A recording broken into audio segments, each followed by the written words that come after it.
Morning, everyone. Do not adjust your set. We are going to cover Canadian politics, but first, I want to take you back. Sometimes events happen that change the world in a meaningful way, and I want to take you back 10 years. At that time, regular nuclear rockets and missiles were a thing that were being widely reported on CNN about North Korea, and President Obama talked about how much of a threat they were. Here we go. About North Korea's announcement that it has conducted a nuclear test, as well as its decision to attempt a short-range missile launch. North Korea's nuclear and ballistic missile programs pose a grave threat to the peace and security of the world, and I strongly condemn their reckless action. Okay, so that was 2013, and if you want to watch more of that, you can check the link in the description. That was 2009. Fast forward to 2013, and North Korea has been testing and saber rattling. Listen to the language the news lady uses at the end of the clip. Oh, here we go. Korea conducting a nuclear test. The announcement coming, in fact, on North Korean television this morning, and it appears to be far larger than the North's previous two nuclear tests. The UN Security Council has now called an emergency meeting, and the White House has issued a strongly worded statement. So let's get right now to ABC's Martha Raddatz in Washington with the latest here. Good morning to you, Martha. Good morning, Josh. This test was big, as much as 3 times the size of previous tests. It was bold. Even China, North Korea's staunchest ally, had warned North Korea not to test a nuclear weapon, and it is the clearest sign yet of the new leader's belligerence. This is the first nuclear test under Kim Jong-un, who said today that the test is aimed at ferocious U.S. hostility towards North Korea. In December, Un also successfully tested a long-range missile capable of reaching Hawaii. The White House is calling this a highly provocative act and calling for action from the international community. But there is very little the U.S. or the UN can do at this point, since strong sanctions are already in place. In fact, this morning, North Korea is saying we will consider search of our ships and other sanctions by the international community as an act of war. And Josh, they say it will bring on relentless retaliatory attack. And we will search. So that's, North Korea threatening the United States and the United States quaking in its boots, right? It's pretty incredible to watch. How can North Korea hold all the cards? That's incredible. Here's Barack Obama in 2015. This is October 2015 here. And he's talking, I believe, with President Park in South Korea. But here's what he's saying to North Korea at this point in time. From quaking in our boots to please come to the table and talk with us, please. At the point where Pyongyang says we're interested in seeing relief from sanctions and improved relations, and we are prepared to have a serious conversation about denuclearization, I think it's fair to say we'll be right there at the table. Partnership, Right there at the table, right? Which, isn't exactly strong language, right? And Barack Obama was in office for 2 full terms and had as much power, perhaps more power, than Donald Trump, because the press likes him and he could do pretty much whatever he wants. Drone strikes, no problem. So it's interesting. Here's today, Donald Trump walking through the DMZ and into North Korea to shake Kim Jong-un's hand. Here we go.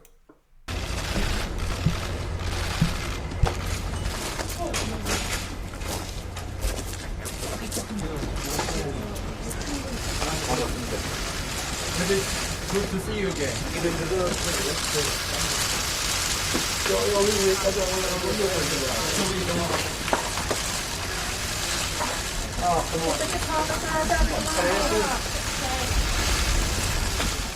Thank you, Mr. President.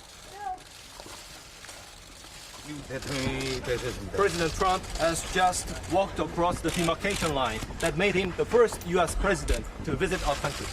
I just want to say that this is my honor. I didn't really expect it. We were in Japan for the G20. We came over and I said, hey, I'm over here. I want to call Chairman Kim. And we got to meet, and stepping across that line was a great honor. A lot of progress has been made. A lot of friendships have been made, and this has been in particular a great friendship. So,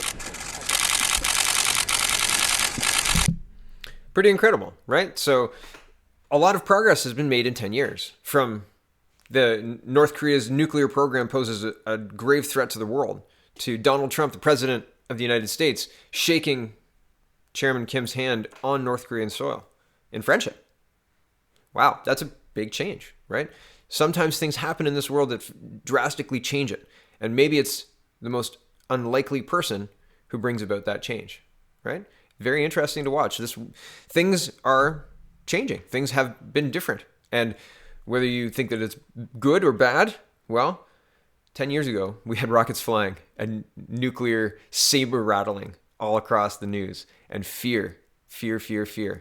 And now, well, I guess it's hate. Hate, right? So that's interesting. Interesting to watch. Okay, Canadian news. Here is Mr. Tam reporting, tweeting. Toronto police seized 250 kilograms of fentanyl and charged 73 people after an 8-month-long investigation. Yay! However, since CBC doesn't reveal the wonderful names, I'm putting a link to the official release from police. Here we go. How do Canadians feel? And I'm going to read the article, and then I'm going to read 3 names from the top of the list, 2 names from the middle of the list, and 3 names from the bottom of the list. And I've read the names, but I'm just randomly going to choose I'm just using the top 3 and the bottom 3 because there's a lot of them, and I don't want to read all of the names. And I'll use the middle 2 because I want to be fair. It's alphabetical. Okay, here we go. Police seize 250 kilograms of fentanyl, charged for 73 people in street gang investigation. Toronto police say they're confident several violent gang members will go to jail after an 8-month GTA-wide investigation that led to 73 people being charged and some $390,000 worth of narcotics seized. Deputy Chief James Raymer gave an update Friday morning on Project Kraken, a coordinated effort involving hundreds of officers and 12 police services that targeted a coordinated criminal organization called the Chester Lee Gang. The Chester Lee Gang reached across the GTA and were involved in extensive gun and drug activity, Raymer said. Some members ran an extensive drug trafficking network, Raymer said, which distributed predominantly fentanyl to Thunder Bay, Sudbury, and Peterborough. Numerous gang members committed brazen armed robberies, Raymer alleged, with callous disregard for public safety.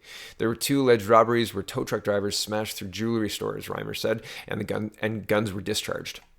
A total of 73 people now face charges, with arrests across Toronto, Hamilton, South Simcoe, Peel, York, and Durham region. Police laid a total of 599 charges, including for participating in a criminal organization, drugs and firearms-related offenses, and robberies. And here, I think they probably should list the offenses that have been levied against these people. It's public knowledge. We're going to look at them in a minute. But anyway, Raymer said police had, back to the article, significantly disrupted the gang's operational hierarchy. Police seized $250,000 worth of fentanyl and $85,000 worth of firearms during the ongoing investigation, which led to early morning raids across the GTA on Thursday. Police said they seized more than 1,050 grams of cocaine, 1,100 grams of fentanyl, 1,100 grams of clozanapam, and 840 grams of Percocet, among other drugs. Police also seized 23 firearms, which were on display at the press conference Friday, as well as cash, stun guns, and body armor. Some guns were seized from tow truck operators who were armed and prepared to shoot other drivers for an ongoing territory battle. Wow, you don't see that on the 401 tow truck show. Back to the article. The Gun and Gangs Unit will host 31 community town hall meetings in various neighborhoods this fall, aiming to educate people on gangs, resources, and programs. Chief of Police Mark Saunders announced some details on the investigation on Thursday. Police arrested 37 people in the early morning hours on Thursday as they executed numerous search warrants across the GTA. Another 43 people had previously been arrested as part of the investigation. Raymer said the investigation will have a direct and positive impact on communities throughout the GTA. Interesting. Here's the names. Okay, 3 at the top, 3 at the bottom, 2 in the middle. First is, well, young offender. I guess that doesn't count. Aidid Aiden. Mohammed Aiden. Yasser Aiden. This is kind of 3/4 of the way down here. Maurice Mullings. Jaish Myers. Shadab Nazbida. Go down to the bottom here. Jahels Wilson. Lakeisha Walker. Chanel Woods Francis, Christopher Wright, Thong Yi. Okay, so try to be as random as possible, but all the names are here. It's interesting to look through, and yeah, there's all sorts of ages represented, up to 74. Young people too. So interesting, like young enough to be young, not listed, no name, and old enough to be 74 years old. So that was the oldest I saw. Pretty incredible, really. Here's the last story for the day, and we're going to look at the definition of fascism.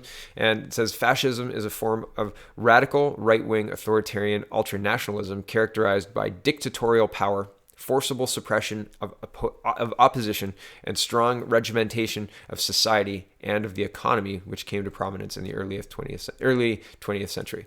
Okay. Antifa mob viciously assaults Andy Ngo at Portland rally. Okay. Andy Ngo, a photojournalist and editor at Colette, landed in the emergency room after a mob of Antifa activists attacked him on the streets of Portland during a Saturday afternoon demonstration. The assailants wore black clothing and masks and were engaged in a counter-protest against several right-wing groups, including the Proud Boys. Ngo is a well-known chronicler of Antifa activity and has criticized their illiberal tactics on Fox News. He attended the protest in this capacity as a journalist covering a notable public event. According to Ngo, his attackers stole his camera equipment, but footage recorded by another journalist, the Oregon's Jim Ryan, clearly shows an Antifa activist punching Ngo in the face. Others throw milkshakes at him. Throwing milkshakes at right-wing politicians is a tactic of British progressive activists that recently traveled to this side of the Atlantic, being the United States. Republican Gates was hit with one earlier in June. The tactic has had its defenders in mainstream left-of-center media as well. Vox's Carlos Maza tweeted "milkshake them all" after a British activist hurled a milkshake at Nigel Farage. Portland police have claimed that some of the milkshakes thrown by the Antifa activist on Saturday contained quick-dry cement. That may or may not be true. What is true is that an Antifa mob beat up a journalist, one who is harshly critical of them to be sure, but who posed no physical threat to them and was only there to document their activities on a public street. That is indefensible, and yet there are tons of progressive-leaning people that currently defending it, or at the very least rationalizing it and making light of it. Antifa, of course, rejects the notion that violence should only be used in response to a physical threat. The group believes that the very existence of far-right people, groups, and ideas is a kind of provocation that justifies violence against the far-right, against their enablers. For more about this ideology, blah, blah, blah, blah, blah. Okay, part of this is a problem of laws, right? If they believe this, that's just fine. But as soon as you assault somebody, you should be arrested and charged. Like, they need to put an end to this. And here is the Canadian version, which is being reported 2017. But I feel like this isn't getting better. It's already here, right? Like this mob happened yesterday, and this one happened last year. And that's very concerning because these people who cover their faces and incite crowds, because crowds are easy to incite, and they do that on purpose. They're not trying to help the movement, they're trying to discredit it. So it's not helpful, right, to have these mobs. It's not helpful to do this stuff, but this stuff is happening in Canada, and this is the proof, and it's been happening for a while. Global News is reporting, and again, this is 2017. Black Bloc warning urges more violence against Canadian journalists. An anti-fascist group whose members assaulted 2 Global News journalists at a demonstration in Quebec last weekend defended their actions Thursday and threatened more violence against journalists covering future protests in order to, according to the Post, make demonstrations safer for the group. In an anonymous statement posted online titled "No Face, No Case in Defense of Smashing Corporate Media Cameras," the group said it wanted to offer an explanation for why a Global News camera was smashed and reporter Mike Armstrong was assaulted and pushed down a staircase. Sometimes it's necessary to go against what the mainstream considers acceptable to break the law in order to do the ethical thing, the Post read. Those who mask up to fight the racist far right have decided at great personal risk that they will use any means necessary to shut down fascist organizing. And again, fascism, like we saw the definition. And it seems like they're the ones who are demanding everybody, what's the term? The suppression of opposition. It seems they're the ones who are suppressing opposition, the forcible suppression of opposition. It seems they're the ones that are forcing their strong regimentation of society, which is the rampant far left. And if you don't agree with them, you are racist, intolerant, alt-right, right? And so this is very concerning, right? So the group also accused the corporate media of regularly handing over their footage to police without even waiting for a court order. Global News, however, refuted the accusation. Global News does not turn over news video to law enforcement unless and until compelled to do so by court order, said Ron Waxman,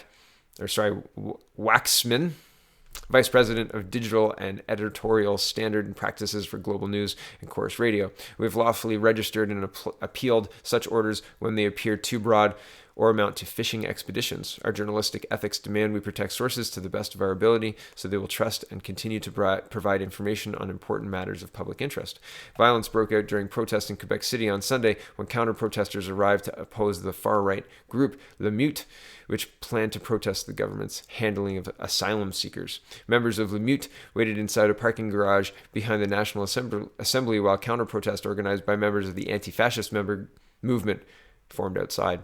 Police declared the counter-protest illegal after some protesters with the Black Bloc threw bottles and shot fireworks at officers. The Black Bloc name is given to protesters within a larger demonstration who conceal their identities with dark clothing and masks, making it harder for police to identify them.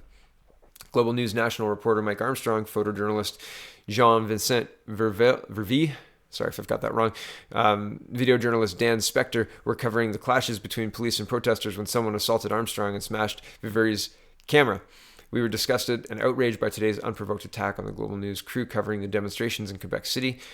Troy Reeves, Senior Vice President of News, Radio, and Station Operations with Chorus Entertainment, said in a statement, while we are relieved that our journalists were not seriously hurt, Canadians should be concerned by this threat against the working of a free press. Our team was there to provide independent coverage and transparency as events unfolded, a goal clearly not shared by the thugs who shielded their identities in the commission of violence. Canadian Journalists for Free Expression, an organization which defends Canada's free press, denounced the violence and said it was deeply concerned by the alleged assault. Assaults on media workers erode press freedom, rights, and undermine the critical role journalists play in strengthening democracy. The organization said in a statement, during periods of social unrest, journalists play a crucial role as observers and disseminators of up-to-date news on the public's interest issues and thus must be allowed freedom to conduct their work.